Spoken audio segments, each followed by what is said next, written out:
In IELTS paper, listening is the sub test which is conducted right in the beginning. ये आपका सबसे पहला module होगा, ठीक है। आप जब भी एग्जाम देने के लिए जाएंगे तो listening paper is on the top. On the top means के यहां सबका पेपर स्टार्ट होगा, ठीक है।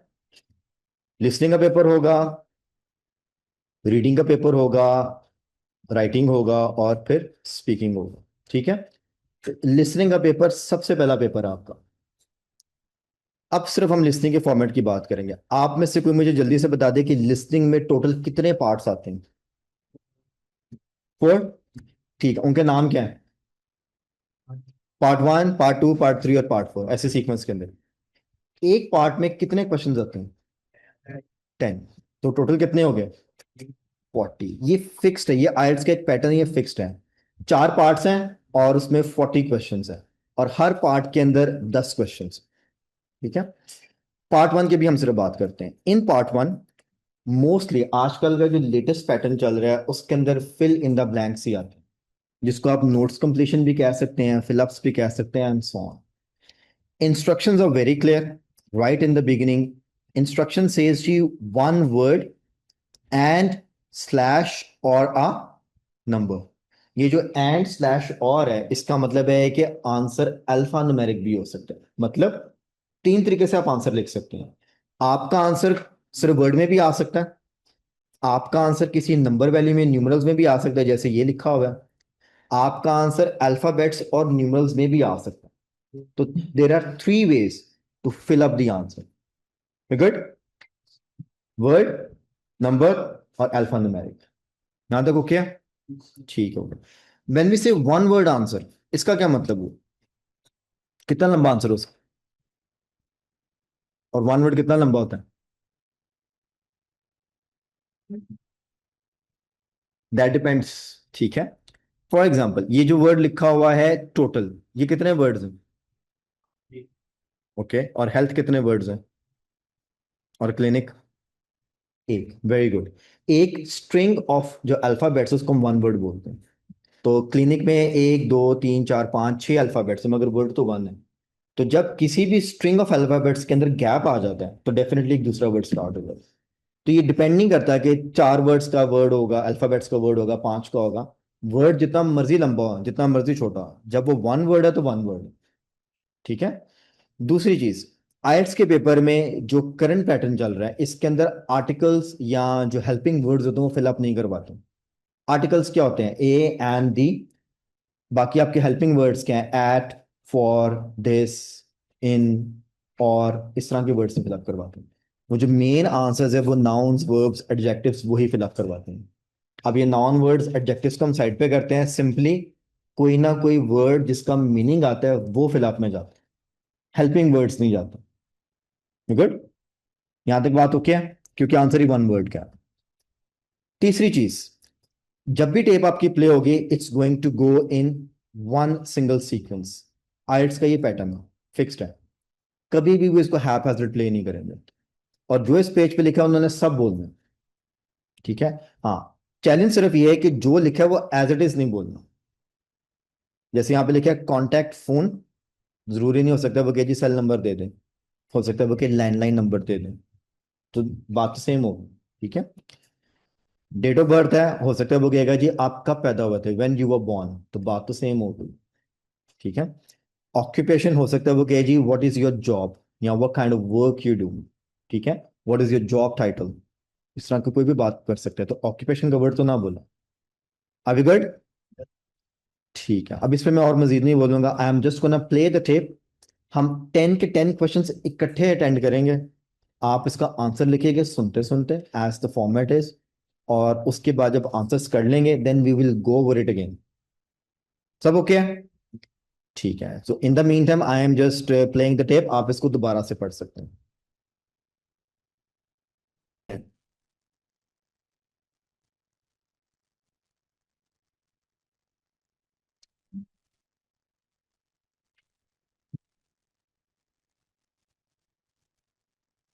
You will see that there is an example that has been done for you. On this occasion only, the conversation relating to this will be played first. Hi, come and take a seat. Thank you. My name's Carl Rogers and I'm one of the doctors here at the Total Health Clinic. So I understand this is your first visit to the clinic. Yes, it is. Okay, well I hope you'll be very happy with the service you receive here. So if it's all right with you, I'll take a few details to help me give you the best possible service. Sure. So can I check first of all that we have the correct personal details for you? So your full name is Julie Ann Garcia. That's correct. The woman's name is Julie Ann Garcia. So Garcia has been written in the space. Now we shall begin. अच्छा actual exam में आप examples नहीं play होती हैं, ठीक है? तो ये एग्जांपल वैसे इसलिए प्ले होगी है कि एटलीस्ट आपको पता हो कि सुनते सुनते आंसर लिखना, सुनने के बाद में जैसे जैसे आंसर आएगा you have to fill it up. Good, ठीक है जी, I am playing it again now. You should answer the questions as you listen, because you will not hear the recording a second time. Listen carefully and answer questions 1 to 4. Hi, come and take a seat. Thank you. My name's Carl Rogers and I'm one of the doctors here at the Total Health Clinic. So I understand this is your first visit to the clinic. Yes, it is. Okay, well I hope you'll be very happy with the service you receive here. So if it's all right with you, I'll take a few details to help me give you the best possible service. Sure. So can I check first of all that we have the correct personal details for you? So your full name is Julie Ann Garcia. That's correct. Perfect. And can I have a contact phone number? It's 219-442-9785. Okay, and then can I just check that we have the correct date of birth? October 10th, 1992. Oh, I actually have 1991. I'll just correct that now. Right, so that's all good. Now I just need a few more personal details. Do you have an occupation, either full-time or part-time? Yes, I work full-time in Esterhazy's, you know, the restaurant chain. I started off as a waitress there a few years ago, and I'm a manager now. Oh, I know them. Yeah, they're down on 114th Street, aren't they? That's right. Yeah, I've been there a few times. I just love their salads. That's good to hear. Right, so one more thing I need to know before we talk about why you're here, Julie, and that's the name of your insurance company. It's Cawley Life Insurance. That's Cawley. Excellent. Thank you so much. Before you hear the rest of the conversation, you have some time to look at questions 5 to 10.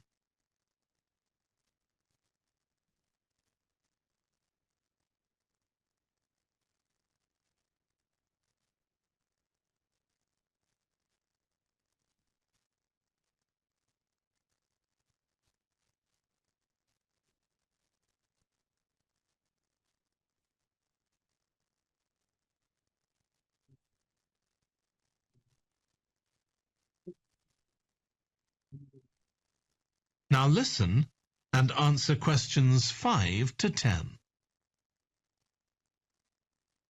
Now, Julie, let's look at how we can help you. So tell me a little about what brought you here today. Well, I've been getting a pain in my knee, the left one. Not very serious at first, but it's gotten worse, so I thought I ought to see someone about it. That's certainly the right decision. So how long have you been aware of this pain? Is it just a few days, or is it longer than that? Longer. It's been worse for the last couple of days, but it's 3 weeks since I first noticed it.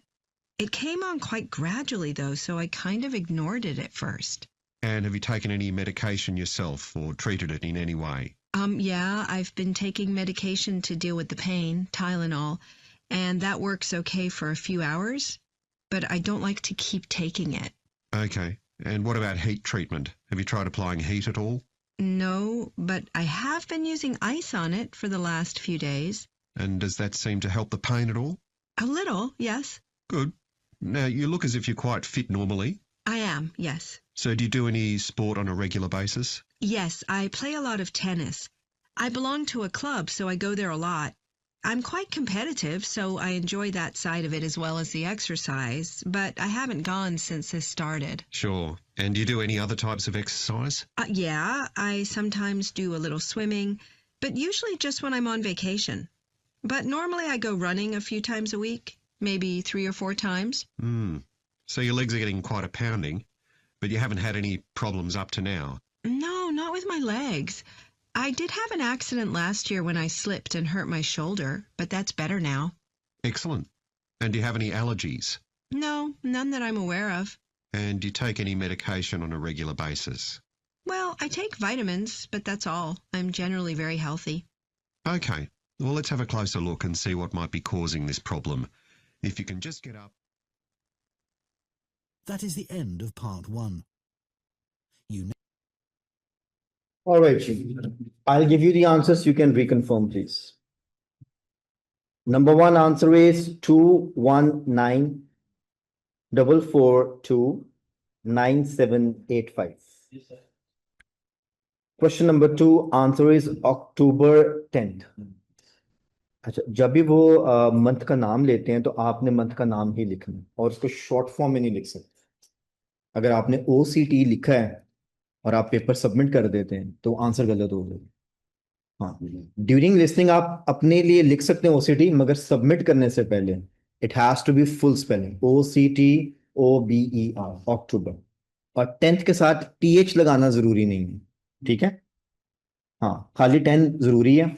जैसे first के साथ ST, second के साथ ND, third के साथ RD और TH, ये जरूरी नहीं है. डेट मेंशन करना जरूरी, वो गलत है सर. That's wrong. चल जाएगा वैसे. अक्टूबर 10th उसने बोला तो कोशिश करें सीक्वेंस को follow. Number 3 answer is waiters क्यों नहीं. Alright, fair enough. ठीक है, चलिए इस पे हम बात भी कर लेंगे. देखिए, question statement is very important. ठीक है, जब वो आपको देते हैं ना time to read the question, you have to read the information. यहाँ पे लिखा हुआ वर्क्स एज आ, ये नहीं लिखा कि वर्क एज आ. पास्ट टेंस की बात नहीं हो रही है, प्रेजेंटली वो क्या काम करे. और जब भी आता है ना वर्क्स एज आ, तो इसका मतलब होता है कि वो किस जॉब कैपेसिटी में, क्या टाइटल है उनका. एज आ इज ऑलवेज के अभी करंट टाइटल क्या है. अब उन्होंने अपनी कंपनी का नाम भी बताया था, आई थिंक डेजी समथिंग करके उन्होंने बताया. अगर यहाँ पे होता है कि वर्क्स इन आ या वर्क्स एट आ, फिर यहाँ पे कंपनी का नाम आ जाना. अब यहाँ पे लिखा वर्क्स एज आ, तो यहाँ पर उनका वर्किंग टाइटल आएगा जो प्रेजेंटली अवेलेबल है. गुड. ये उससे कंफ्यूजन गई. तो आंसर है इसका मैनेजर. करेक्ट है. नंबर 4 जी, क्या आंसर है. कॉलू, CAWLEY, कॉलू. कोई भी ऐसा नाम आता है जिसमें स्पेलिंग से कुछ प्रॉब्लम हो तो वो उसको स्पेल आउट करते हैं. वैसे भी उनका एक स्टैंडर्ड है. हाँ, पार्ट 1 में कोई एक ऐसा वर्ड वो जरूर देते हैं जिसको वो स्पेल आउट करते हैं, जस्ट टू सी कि आप प्रोनाउंसिएशन पिक कर रहे हैं कि नहीं कर रहे. नंबर 5 जी, क्या आंसर है. नी, KNEE, नी. लेफ्ट ऑलरेडी लिखा हुआ, इसलिए आपने खाली नी लिखना था. नंबर 6 जी, 3 वीक्स. तो इंफॉर्मेशन क्या है, ऊपर इंस्ट्रक्शन क्या है. 1 वर्ड. तो फिर 3 कैसे लिखना था आपने. 3 न्यूमरल वाला है. अगर आप यहाँ पे THRW लिखेंगे वो भी वर्ड हो जाएगा और वीक्स भी वर्ड हो जाएगा, वो गलत हो जाएगा. तो 6 के अंदर आंसर जो आपका आना चाहिए था वो आना चाहिए था 3 और फिर वीक्स वर्ड के अंदर. As per the instruction number और वर्ड दोनों एक्सेप्टेबल है, तो अल्फा न्यूमेरिक आंसर ओके है. नंबर 7 जी, क्या आंसर है. Tennis, TENNIS. नंबर 8 स्विमिंग क्यों नहीं है. स्विमिंग क्यों नहीं है.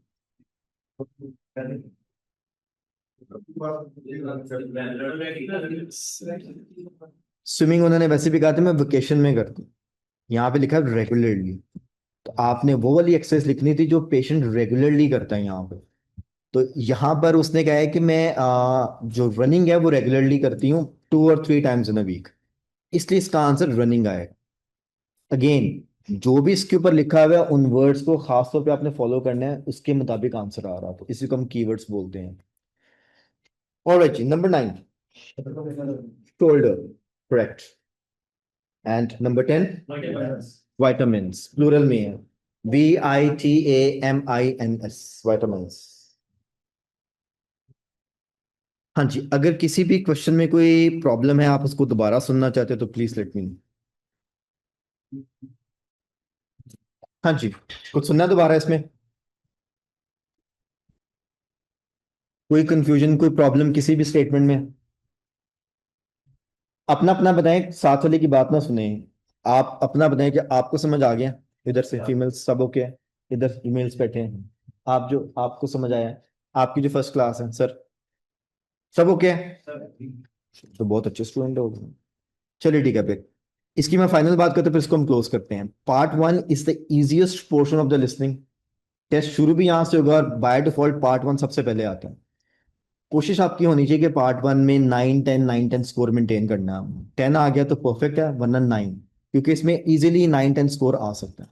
आपने भी खुद ही देख लिया और आप डिमांड भी नहीं कर रहे इसको दोबारा सुनना है, और काफी लोग हैं जो फर्स्ट टाइम सुन रहे हैं, तो it means it is easy, it's not that difficult.